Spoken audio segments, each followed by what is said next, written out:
ಕಿರಣ ನಮಸ್ತೆ. ನಮಸ್ತೆ ದರ್ಶನ್. ಈಗ ಆಲ್ರೆಡಿ ಕೊಯ್ಲು ಆಗಿದೆ. ಎರಡು ಕೊಯ್ಲೆ ಮುಗಿದಿದೆ. ಮುಗಿದಿದೆ.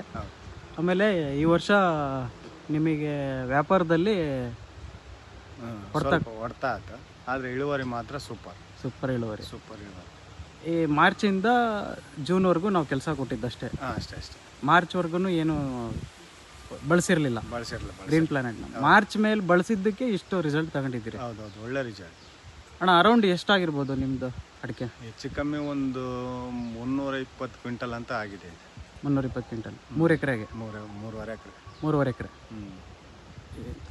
ಈಗ ಸಂಡೂರು ತಾಲೂಕಲ್ಲೇ ಇದ್ದೀನಿ ಅಲ್ವಾ? ಈಗ ಅದೇ ಗಿರೀಶಣ್ಣ, ಈಗ ಪ್ರೆಸೆಂಟ್ ನಿಮ್ದನ್ನೆಲ್ಲ ನೋಡಿ ಸುಮಾರಷ್ಟು ಜನ ಈಗ ವಿಸಿಟಿಗೆ ಬಂದಿದ್ದೀನಿ, ನಾನು ಮಾಡ್ತಾ ಇದ್ದೀನಿ. ಮಾಡ್ರಿ, ಒಳ್ಳೇದು ಅಲ್ವಾ? ಹೌದು. ಈಗ ನೀವೇನು ಈ ವ್ಯಾಪಾರನ ಎಷ್ಟಕ್ಕಾಗಿತ್ತು ಇದು ಗಿರೀಶ್? 15 ಲಕ್ಷಕ್ಕೆ ಕೊಟ್ಟಿದ್ದೀನಿ. ಚೆಂಡು ಗುತ್ತಿಗೆ ಕೊಟ್ಬಿಟ್ರೆ? ಹೌದು. ಅಂದರೆ ಬರಲಿಲ್ಲ ಯಾರು ಹಿಡಿಯೋಕ್ಕೆ? ಹಂಗಾಗಿ ಸ್ವಲ್ಪ ಅವಾಗೆಲ್ಲ ಡಿಲೇ ಮಾಡಿದ್ರ, ಹಂಗೆ ಗುತ್ತಿಗೆ ಕೊಟ್ಟಿದ್ದೀನಿ. ಈಗ ನಾನು ಇದೇನು ವಿಡಿಯೋ ಶೂಟ್ ಮಾಡ್ತಿದ್ದೀನಲ್ಲ, ಇದು ಪೂರ್ತಿ ತೋಟ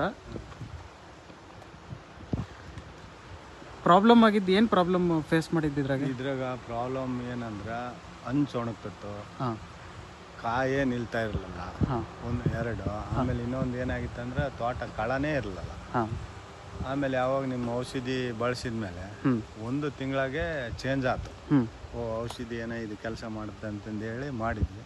ಒಳ್ಳೆ ಔಷಧಿ. ನಾನು ಔಷಧಿ ಕೊಟ್ಟೋದಾಗ ಏನು ಅನಿಸಿತ್ತು ನಿಮಗೆ? ಫಂಗೋಯಿಟ್ ಎಲ್ಲ ನೋಡಿ ಅದು ನಿಮ್ಮ ಔಷಧಿ ನೋಡಿ ನಂತಾಗ ಒಂದು ಸಣ್ಣ ಸ್ಪ್ರೇ ಇತ್ತು, ಇವಾಗ ತಂದಿ ಬಿಡಿ ಸೆಕೆಂಡ್ ಹೊಸದು. ಅದು ಬೇರೆ 12 ದಿನ ಬಳಸಿದ್ವಿ ಔಷಧ. ಇದೇನೋ ಔಷಧ ಸ್ಮೆಲ್ ಇಲ್ಲ, ಒಂದು ಕಲರ್ ಇಲ್ಲ, ಏನೂ ಇಲ್ಲ. ಇದೇನೋ ಔಷಧ ಕೊಟ್ಟರು, ಏನೋ ನಮ್ಮ ಸಾರ್ ಕಳ್ಸ್ಯಾರ ಅಂತ ಹೇಳಿ ಮಾಡಿದ್ವಿ. ಆಮೇಲೆ 1 ತಿಂಗಳಾಗೆ ಚೇಂಜ್ ಆಗ್ಬಿಡ್ತು ತೋಟ. ಕರೆಕ್ಟ್, 1 ತಿಂಗಳಾಗೆ ಇದು ಔಷಧಿ ಕೆಲಸ ಮಾಡ್ತೈತೆ. ಅಂದರೆ ನಿಮಗೆ ಅನ್ಎಕ್ಸ್ಪೆಕ್ಟೆಡ್ ರಿಸಲ್ಟ್ಸ್ ಇವೆಲ್ಲ. ಹೌದೌದು. ಹಾಳಾಗಿರೋ ತೋಟನ ಚೇಂಜ್ ಮಾಡೋಕ್ಕೆ ಭಾಳ ಒಳ್ಳೆ ಔಷಧಿ. ಬಳಸ್ಬೋದು ರೈತರು, ಏನು ಆರಾಮ್ ಬಳಸ್ಬೋದು. ಆಯ್ತಣ್ಣ.